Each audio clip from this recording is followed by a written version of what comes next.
The Tiger Rising, Chapter 26. He left Willie Mae at the motel and went down the highway. "Sistine!" he shouted as he ran. "Sistine!" he screamed. And miraculously he saw her, her orange dress with the pink polka dots glowing on the horizon. Sistine Bailey. "Hey!" he shouted. "Sistine! I got something to tell you." "I'm not talking to you," she shouted back.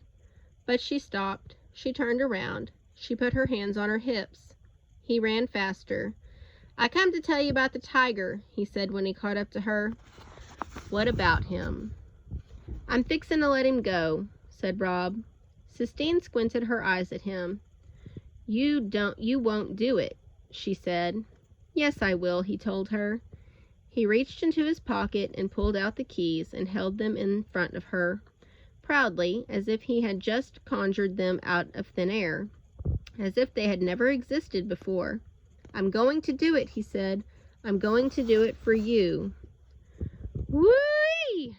somebody screamed, and Rob turned and saw Beauchamp come speeding right toward them in his red Jeep. "Oh, no," whispered Rob. "Is it him?" Sistine whispered.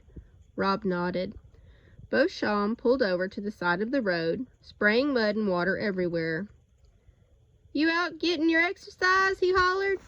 Rob shrugged. "Speak up," roared Beauchamp. He got out of the Jeep and came toward them.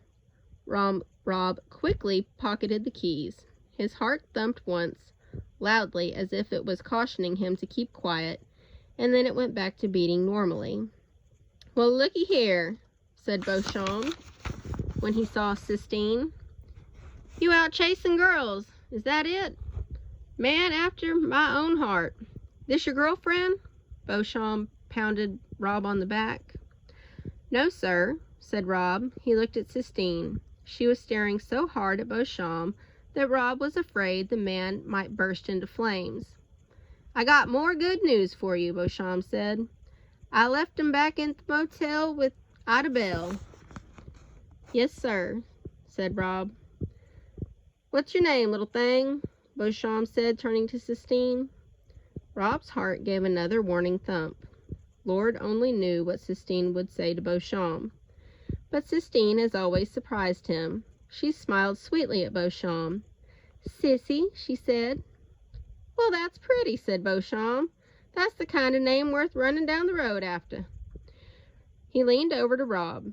"Remember what we got going? You're keeping your manly secrets, ain't you?"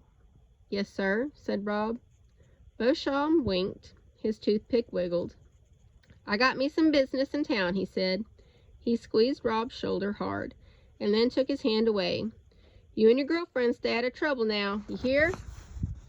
"Yes, sir," said Rob.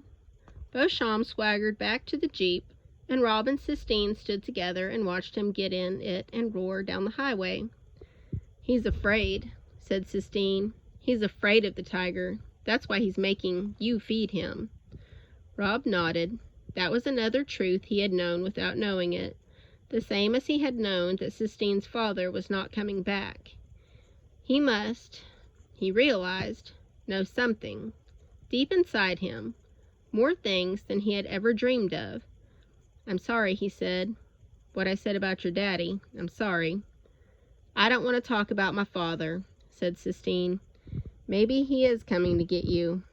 "He's not coming to get me." Sistine tossed her head. "And I don't care. It doesn't matter. What matters is the tiger. Let's go. Let's go set him free."